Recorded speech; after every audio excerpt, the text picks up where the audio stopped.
Hi, in this video I'm going to walk through how to complete task 1 of the A-level assessment. Now the scenario I've come up with is you've got to write code for a games distributor who wants a computerized system to enter customer details and create an inventory of stock. So in task 1 you're required to complete the functionality of customers.py, which is this file here. In this file you will find a description of each of the functions, and you will find the tasks you've got to do to complete the function. They're also detailed in the document as well. I've also added line numbers so that you can easily find where you've got to fill in the extra details. So to start off with, we create the Tkinter graphical user interface. Now we start off with by defining our global variables. They're defined as global because we want to be able to use them outside of the scope of make window. If they weren't declared as global, they would only be accessible from within make window function. So the next thing we do is we initialize the TK window. We set the name of the window, which is going to be this name up here in the taskbar. And then we set up a label. We give it a text property of customer details, and we give it a font. We also set the location of where it's going to be placed on the grid. We then proceed into creating the text boxes. So each text box has a text-friendly name, so a label, to prompt the user to what they're supposed to be typing in. So in this example here, this is the name of this label is just going to be name. We put that below the first label there, which is indicated by this row equals 1. Next up, we actually initialize our global variable, name var, to be that of a special variable called string var. Now string var is basically telling it expect text entry from name var. Okay, it's not just a string, it has other properties such as get and set, which a normal string doesn't. So then we actually set up the box. So if I just run this quickly, so this is going to be this box here. So you can see here the label is on the left, and this is the text box we're setting up now. The text box itself has a special property called text variable. Now this is going to be set to name var. What this means is any text I type in here will be saved into the variable name var. Okay, so it happens for each of the text boxes we want to set up. So age, date of birth, postcode and telephone. It's pretty much the same. The only thing that's changing here is the row, which is the position where it's laid out, and also the text of each label. Also, we are setting each of these global variables to be that of the input from the text. And then finally, we come down here and we have two buttons. The first button is the save button, and the second button is the count button. Now, when you click on these buttons, save and count, we need to provide the functionality. This is the first part of your task. We need to provide the functionality of what to happen when you click the button. So when you click the button, you want something to happen, because at the moment nothing will happen. We need to tell it the bit of code to execute when you hit enter.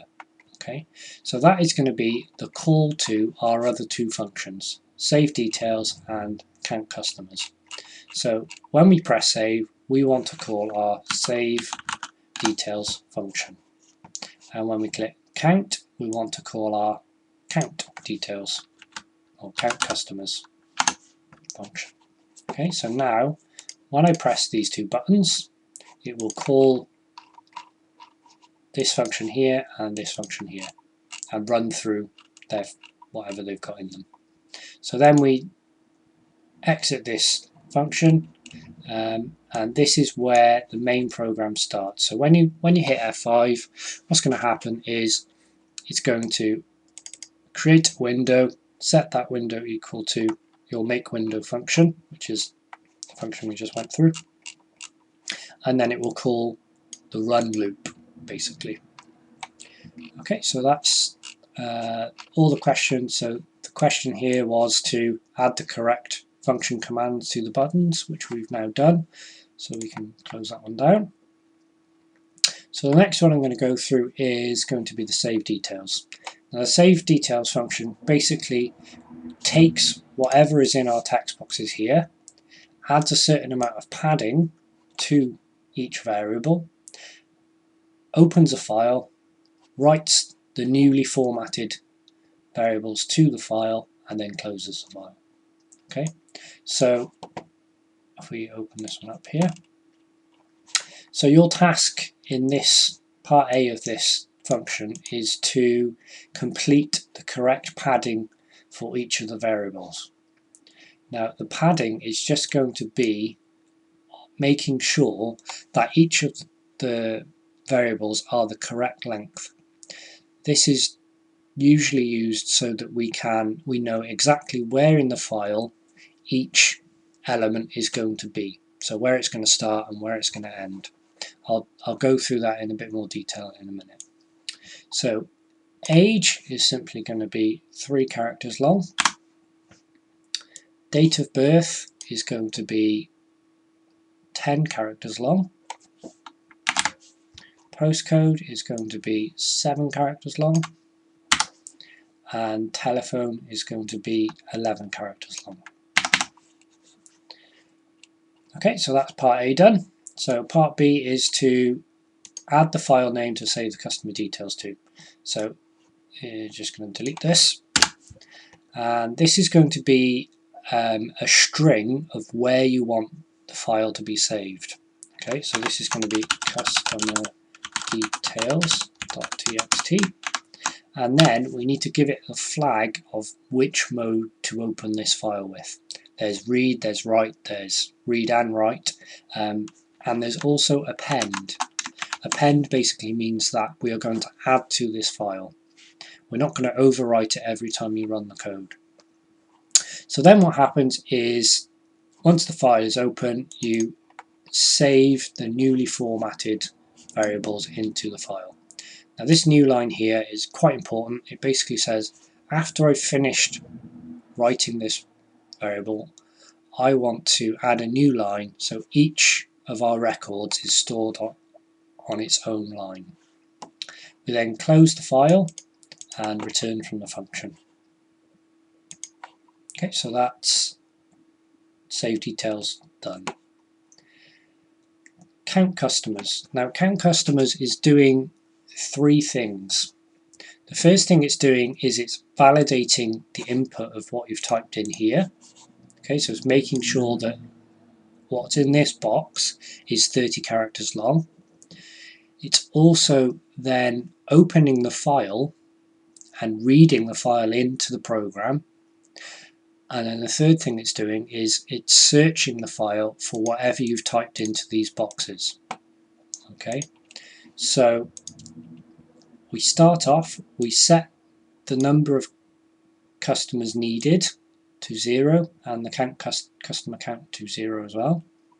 Then what happens is we go through and we validate that what you've typed in these boxes is correct. It is the correct length. This is important because we need to make sure that this is exactly 30 characters long, or if it's more than 30 characters long, then we won't be able to read from the file correctly. So in here, what your task is you've got to fill in the correct numbers here. So length of age is going to be 3. If it is more than 3 characters, then we want to show a message box saying that there was an error.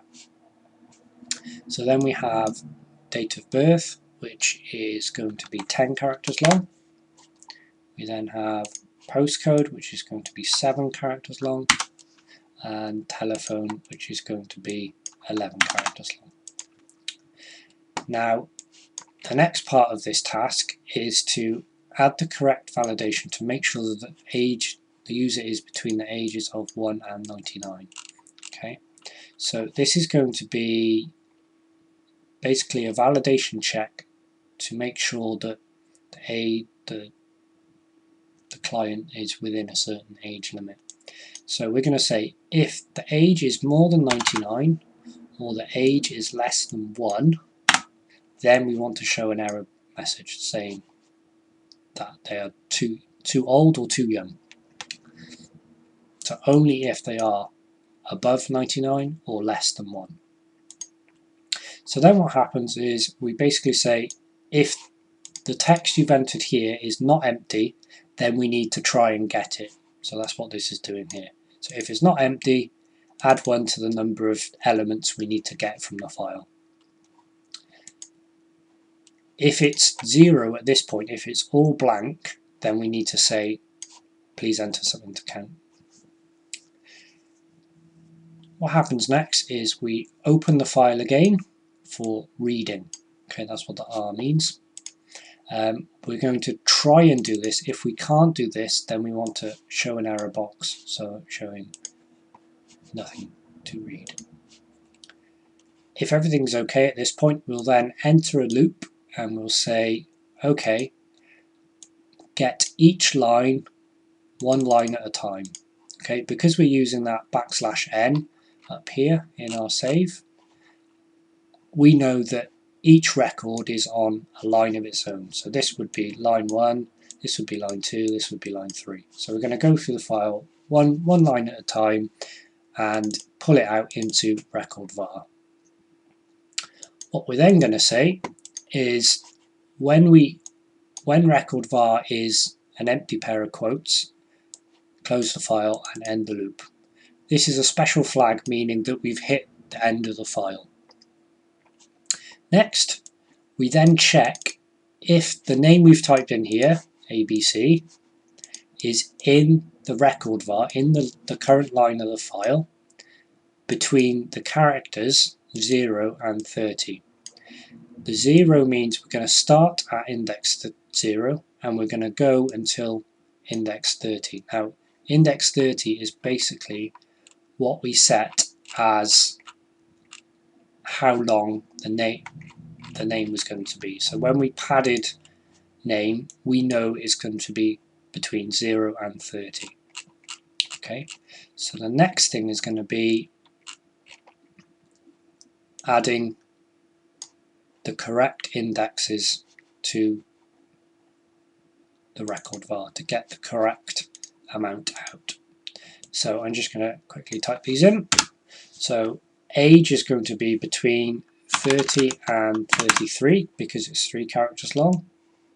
Date of birth is going to be between 33 and 43 because it's 10 characters long. Postcode is going to be between 43 and 50. And then finally, telephone is going to be between 50 and 61.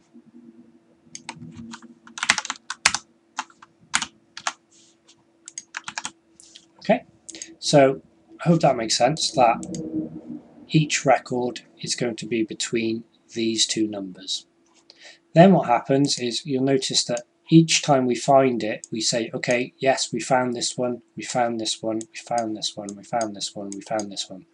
Now, if this equals the same amount that we search for at the start, so if we've got all of the fields from all of the records, then we add 1 to the customers found.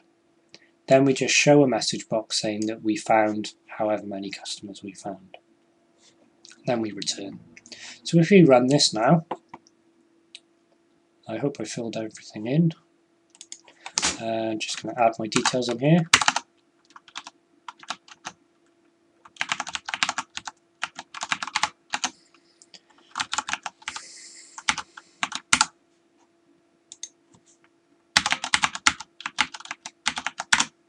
Doesn't matter what you type in, as long as it's the same amount of characters. So we've saved now. So hopefully that has gone through and added a new file there, customer details. And we can see here that it has correctly padded out our variables. Okay, so we can see here that Rob is 30 characters long, so this would be the name. 32 is 3 characters long, which is going to be the age, the date, and then the postcode, and then the telephone number. So when we count this now, see if we get any errors. No, good. So you can see here now that it's gone through and it's found one customer. Okay, so I hope that has helped clear up what question 1 is all about.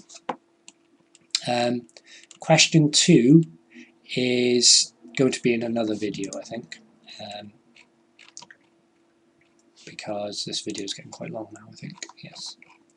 Okie dokie. I hope that's helped. See you soon.